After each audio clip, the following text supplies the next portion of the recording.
Sociology as a humanistic discipline. Sociology, from the beginning, understood itself as a science. Very early in our argument, we discussed some methodological consequences of this self-understanding. In these final remarks, we are not concerned with methodology, but rather with the human implications of having an academic discipline such as sociology. We have tried to depict in previous chapters the way in which sociological perspective helps to illuminate man's social existence. In the last digression, we briefly asked what the ethical implications of such perspective may be. We now conclude by looking once more at sociology as one discipline among many in that particular corner of the social carnival that we can call scholarship. One very important thing that many sociologists can learn from their fellow scientists in the natural sciences is a certain sense of play with regard to their discipline. Natural scientists, on the whole, have been have with age acquired a degree of sophistication about their methods that allows them to see the latter as relative and limited in scope. Social scientists still tend to take the discipline with grim humorlessness, invoking terms such as empirical data, validity, or even facts as a voodoo magician might his most cherished hobgoblins. As the social scientists as the social sciences move from their enthusiastic poverty to a mellower maturity, a similar degree of detachment from one's own game may be expected, and indeed can already be found. One can then understand sociology as one game among many, significant but hardly the last word about human life, and one can afford not only tolerance but even an interest in other people's epistemological entertains. Such a mellowing in self-understanding is in itself of human significance. It might even be said that the mere presence is an intellectual discipline of ironical skepticism concerning its own undertakings is a mark of its humanistic character. This is all the more important for the social sciences, dealing as they do with peculiarly ludicrous phenomena that constitute the human comedy of society. Indeed, an argument could be made that the social scientist who does not perceive this comic dimension of social reality is going to miss essential features of it. One cannot fully grasp the political world unless one understands it as a confidence game, or the stratification system unless one sees its character as a custom party. One cannot achieve a sociological perception of religion, of religious constitutions, unless one recalls how as a child one put on masks and frightened the wits out of one's contemporaries by the simplest expedient of saying boo. No one can understand any aspect of the erotic who does not grasp in its fundamental quality as being that of an opera bouffe, a, a point point one special emphasis to serious young sociologists teaching courses on courtship, marriage, and the family with an unsmiling seriousness that hardly fits the study of field, every aspect of which hangs, so to speak, from the part of the human anatomy that is most difficult to take seriously. And a sociologist cannot understand the law who does not recollect the jurisprudence of a certain queen in Alice in the Wonderland. These remarks, needless to say, are not meant to denigrate the serious study of society, but simply to suggest that such study itself will profit greatly from those insights that one can obtain only while loving.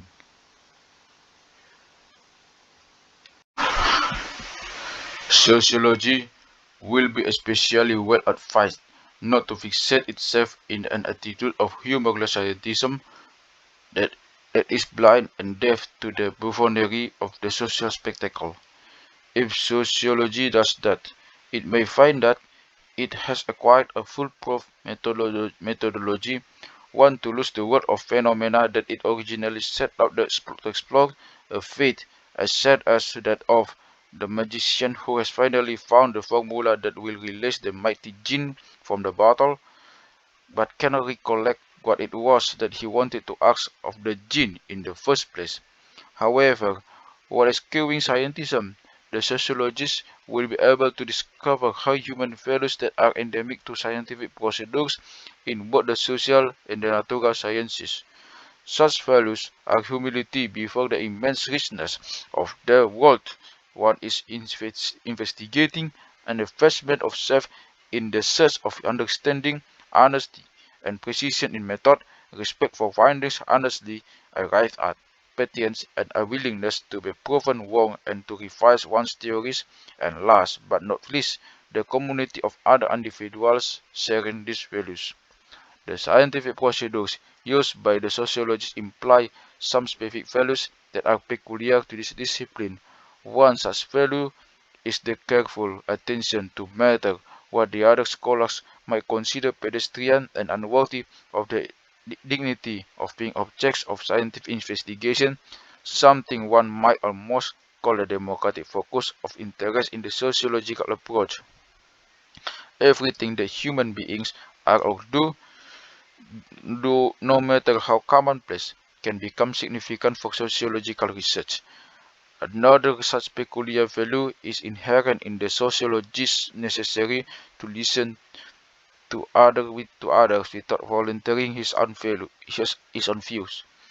The art of listening quietly and with full attention is something that any sociologist must acquire if he is to engage in empirical studies.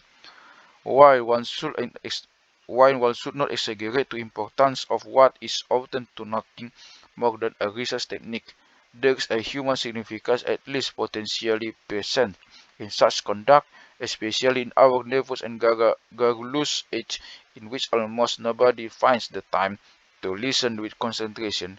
Finally, there is a peculiar human value in the sociologist responsible for evaluating his findings, as far as he is psychologically able, with regard to his own prejudices, likes or dislikes, hopes or fears. This responsibility, of course, the sociology shares with other scientists, but it is especially difficult to exercise in a discipline that touches so closely on the human passions. It's evident that this goal is not always achieved, but in the very effort lies a moral significance not to be taken lightly. This becomes particularly appealing when one compares the sociologist's concern for listening to the world without immediately sorting back his own formulations of what is good and what is bad with the procedures of normative disciplines such as theology or jurisprudence, when one meets with the constant compulsion to squeeze reality with the narrow frame of one's fellow judgments. Sociology appears by comparison as standing in an apostolic succession from the Cartesian quest for clear and distinct perception.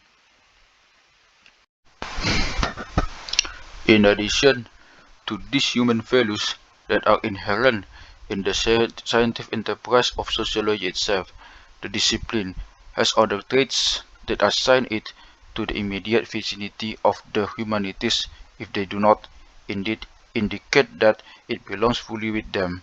In the preceding chapters, we have seen we have been at pains to explicate these traits, all of which could be summarized by saying that sociology is vitally concerned with what is, after all, the principal subject matter of the humanities, the human condition itself. Just because the social is such a crucial dimension of man's existence, sociology come, comes time and again on the fundamental question of what it means to be a man and what it means to be a man in a particular situation.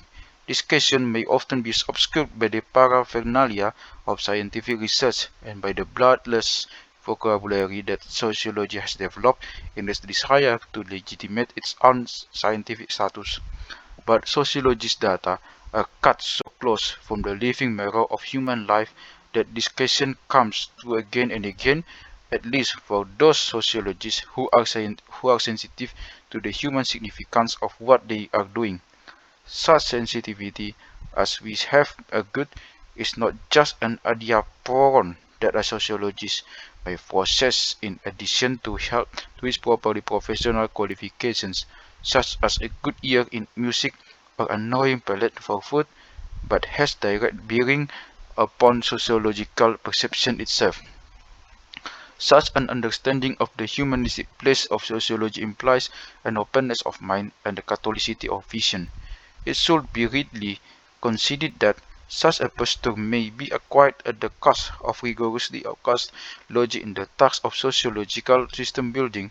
Our own argument can serve as an embarrassing illustration of this weakness. This reasoning pursued in chapter 4 and 5 of this book could be logically fixated in a theoretical system of sociologism, that is, a system that interprets all of human reality consistently and exclusively in sociological terms, recognizing no other causal factors within it preserve and allowing for no loopholes whatever in its causal construction. Such a system is neat, even aesthetically pleasing, as logic is one-dimensional and closed within itself. That this sort of intellectual edifice is inviting to many orderly minds is demonstrated by the appeal that positivism in all its forms has had since it has had since its inception. The appeal of Marxism and Freudianism has very similar roots. To conduct a sociological argument and then to fear off from its seemingly compelling sociologistic conclusion must give the appearance of being inconsequential and less than rigorous in one's thinking. As the reader may have felt as our argument began to backtrack in chapter 6, all this can really be admitted and yet followed by the contention that the inconsequence is due not to passivity of the observer's reasoning, but to the paradoxical many-sidedness of life itself, that same life he is committed to observe. Such openness to the immense richness of human life makes the leading consequences of sociologism impossible to sustain and forces the sociologist to permit holes in the closed walls in the closed wall of in the closed walls of his theoretical scheme, openings through which other possible horizons can be perceived. Openness to the humanistic scope of sociology further implies an ongoing communication with other disciplines that are vitally concerned with exploring the human condition. The most important of these are history and philosophy. The foolishness of some sociological work, especially in America, could be easily avoided by measure of literacy in these two areas, while most sociologists, by temperament perhaps or by professional specialization, will concern mainly with contemporary events. Disregard of the historical dimension is an offense, not only against the classic Western ideal of the civilized man, but against sociological reasoning itself, namely the part of it that deals with central phenomenon of predefinition. A humanist understanding of sociology leads to an almost symbiotic relationship with history, if not to a self-conception of sociology as being itself a historical discipline, a notion still alien to most American sociologists but quite common in Europe. As to philosophical literacy, it would not only prevent the methodological naivety of sociologists, but would also be conducive to a more adequate grasp of the phenomena themselves that the sociologist wishes to investigate. None of this should be construed as a denigration of statistical techniques and other equipment borrowed by sociology from quite definitely non-humanistic sources, but the use of this will be more sophisticated and also, if one may say this, more civilized if it occurs against a background of humanistic awareness. The notion of humanism has been closely connected with that of intellectual liberation since the Renaissance. Enough has been said in preceding pages to serve as a substantiation of the claim that sociology stands rightfully in this tradition. In conclusion, however, we may ask in what way the sociological enterprise in America itself, now constituting a social institution and a professional subculture, can lend itself to this humanistic mission. This question is not new and has been asked incisively by sociologists such as Florian Snanicki, Robert Lynn, Edward Sills, and others, but it is important enough not to omit before this argument is brought to a close. An alchemist looked up by a predatory prince who need who needs gold and needs it quickly will have a little chance to interest his employer in the lofty symbolism of the philosopher's stone. Sociologists employed in many agencies of government and branches of industry will often be in roughly the same position.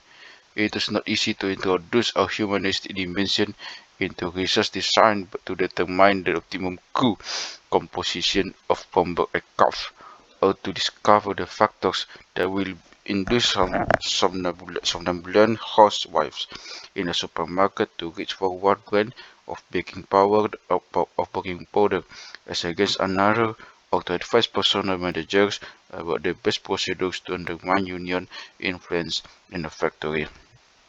Although sociologists employed in such useful activities may prove to their own satisfaction that there is nothing ethically questionable about these applications of their craft, to look upon them as a human endeavors would require something of a tour de force in ideologizing. On the on the other hand, one should not to not one should not to summarily dismiss the possibility that certain human emphasis can nevertheless result from the application of the social sciences to governmental or industrial operations. For example, the place of sociologists in various programs of public health, welfare planning, urban redevelopment, or in governmental agencies concerned with the eradication of racial discrimination should prevent us from concluding too rapidly that governmental employment must mean for the sociologists a soulless captivity to political pragmatism. Even in industry, a case might be made that the most intelligent and forward-looking thinking in management, especially in the area of personal management, has profited greatly from sociological contributions. If the sociologist can be considered a Machiavellianism figure, then his talents can be employed in both humanly nefarious and humanly liberating enterprises. If somewhat colorful metaphor may be allowed here, one can think of the sociologist as a condottiere of social perception. One condottieri fight for the oppressors of men, others from the liberators. Especially if one looks around beyond the frontiers of America as well as within them, one can find enough grounds to believe that there is a place into this world for the latter type of condottiere, and the very detachment of sociological Machiavellianism is not a considerable contribution in situations where men are torn by conflicting fanaticisms that have one important thing in common: their ideological befuddlement about the nature of society, to be motivated by human needs rather than grandiose political programs, to commit oneself selectively and economically rather than to consecrate oneself to a totalitarian faith, to be compassionate and skeptical at the same time, to seek the understanding without bias. All these are essential possibilities of the sociological enterprise that can hardly be overrated in many situations in the contemporary world. In this way, sociology can attain to dignity of political relevance as well, not because it has a particular political ideology of its own to offer, but just because it has not, especially to those who have become disillusioned with the more prevalent political eschatologies of our era. Sociology can be of assistance in pointing to possibilities of political engagement that do not demand the sacrifice of one's soul and one's sense of humor.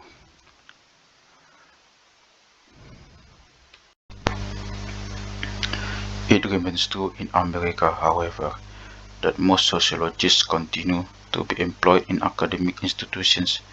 It is likely that this will continue to be the case in the foreseeable future. Any reflections about the humanistic potential of sociology must, therefore, face up to the academic context in which most of American sociology is located.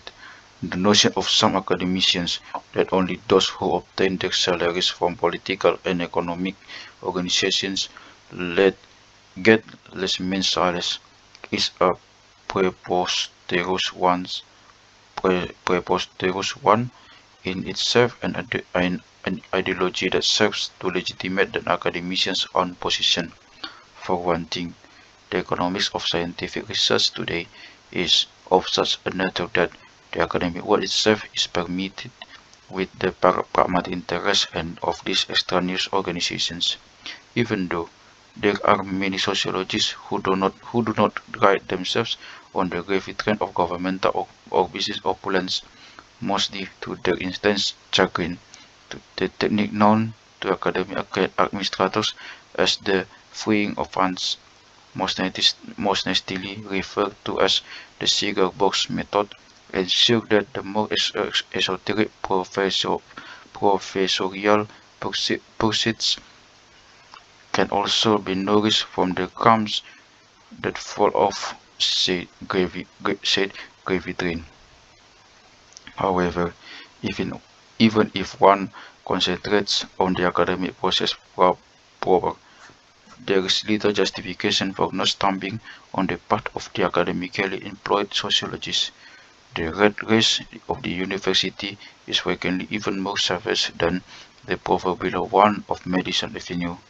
If only because its viciousness is camouflaged by scholarly courtesies and dedication to pedagogic idealism.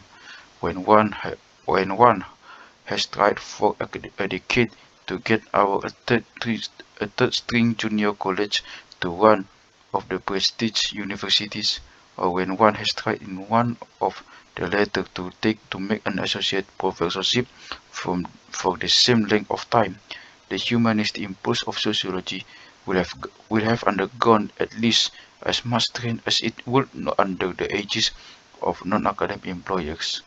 One will write those things that have a chance to be published in the right places.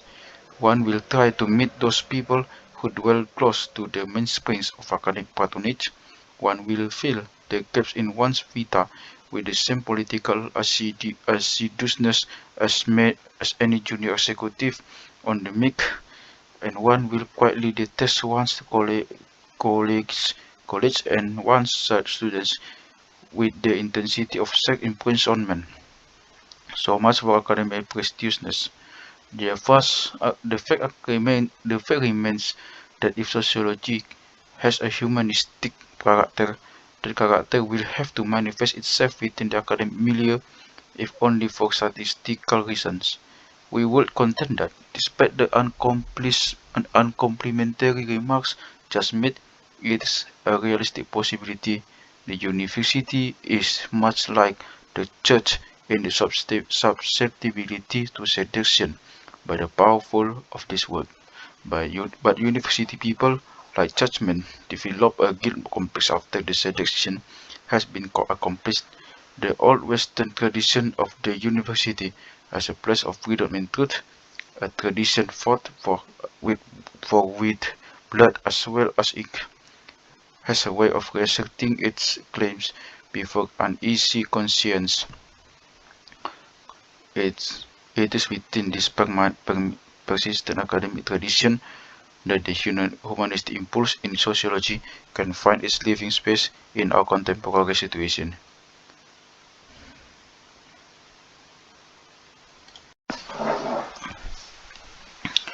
It is obvious that a difference exists in the problems faced in this regard in the graduate school concerned with the training of a new generation of sociologists and in an undergraduate situation. In the former case, the problem is relatively easy. Naturally, the writer would feel that conception of sociology developed here should find its place in the formation of future sociologists. The implications of what has been said about the humanist dimension of sociology for graduate curricula in the discipline of our views. This is not the place to develop them.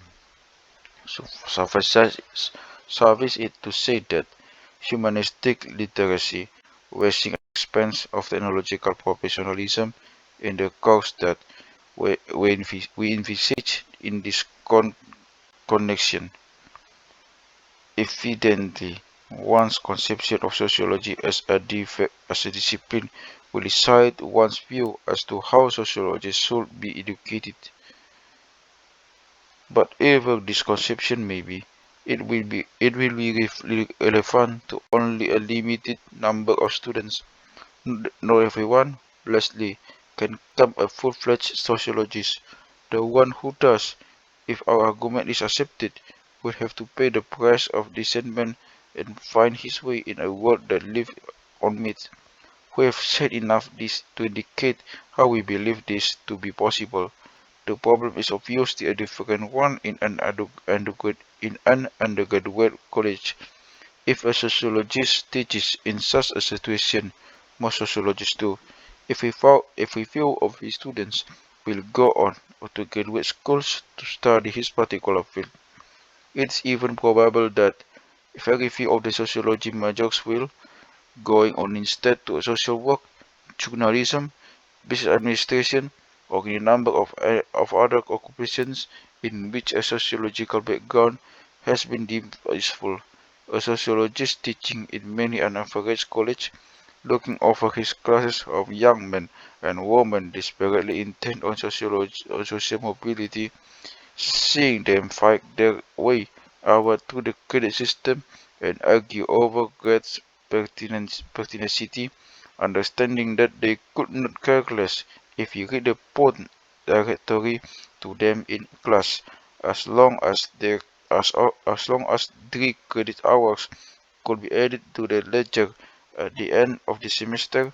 Such a sociologist will have to wonder sooner or later what sort of vocation it is that he is exercising.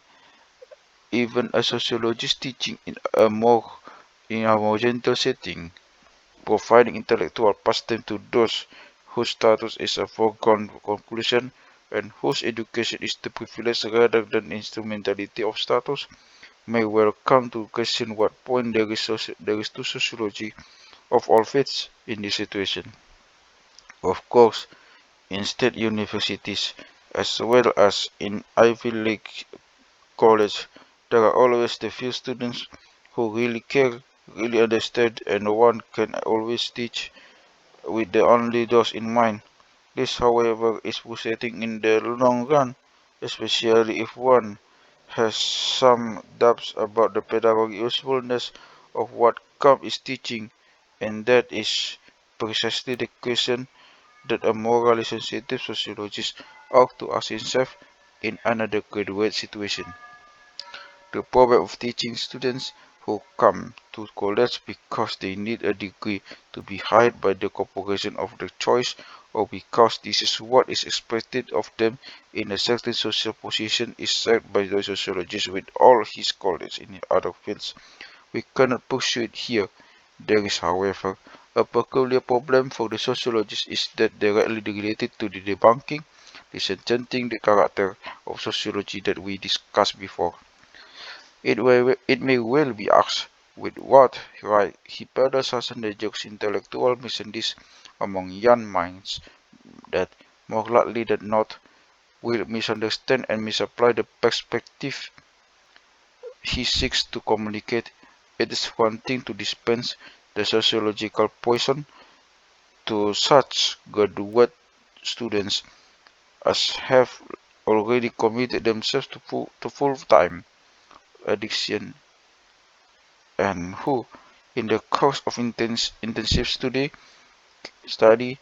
can be led to understand the therapeutic possibilities present in that portion. It's another thing to sprinkle it liberally among those who have no chance or inclination to proceed to that point of deeper understanding. What right does any man to shake the taken for granted beliefs of others, or educate young people to see the precariousness of things they had assumed to be absolutely solid? Why introduce them to the subtle erosion of critical thought? Why, in some, not leave them alone?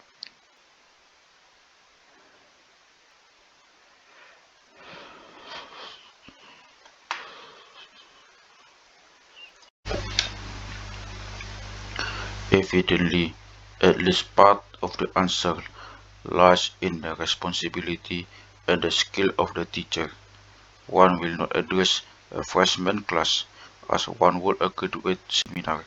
Another partial answer could be given by saying that the taken for granted structures are far too solidly entrenched in consciousness to be that easily shaken by, say, a couple of sophomore courses. Culture shock is not induced that readily. Most people who are not prepared for this sort of relativization of their taken for granted worldview will not allow themselves to face its implications fully and will instead look upon it as an interesting intellectual game to be played in their sociology class, very much as one may play the game of discussing whether an object is there when one is not looking at it in a philosophy class. That is, one will play the game for a moment, seriously adopting the ultimate validity of one's previous common sense perspective. This partial answer has its merits too, but it will hardly do as a justification of the sociologist's teaching, if only because it applies only to the degree that teaching fails to achieve its purpose. We maintain that the teaching of sociology is certified insofar as liberal education is assumed to have a more than etymological connection with intellectual liberation. Where this assumption does not exist, where education is understood in purely technical or professional terms, let sociology be eliminated from the curriculum. It will only interfere with the smooth operation of the latter, provided, of course, that sociology has not also been emasculated in accordance with the educational ethos prevailing in such situations. However, the assumption still holds. Sociology is justified by the belief that it is better to than unconscious, and that consciousness is a condition of freedom. To attain a greater measure of awareness and with it of freedom, it entails a certain amount of suffering and even risk. An educational process that will avoid this becomes becomes simple technical training and cease to have any relationship to the civilizing of the mind. He contend that it's part of civilized mind in our age we have become in touch with the peculiarly modern, peculiarly timely from a critical thought that we call sociology. Even those who do not find in this intellectual pursuit a on particular demand, as Weber put it, will by this contact have become a little less stolid in their prejudices, a little more careful in their own commitments, and a little more skeptical about the commitments of others, and perhaps a little more compassionate in their journeys through society. Let us turn once Let us return once more to the image of the puppet theater that our argument conjured up before. We see the puppets dancing on the miniature stage, moving up and down as the strings pull them around, following the prescribed course of the various little parts. We learn to understand the logic of this theater, and we find ourselves in its motions. We locate ourselves in society and thus recognize our own position as we hang from its subtle things. For a moment we see ourselves as puppet indeed, but then we guess a decisive difference between the puppet theater and our own drama. Unlike the puppets, we have the possibility of stopping our movements, looking up and perceiving the machinery by which we have been moved. In this act lies the first step towards freedom, and in the same act we find the conclusive certification of sociology as a humanistic discipline.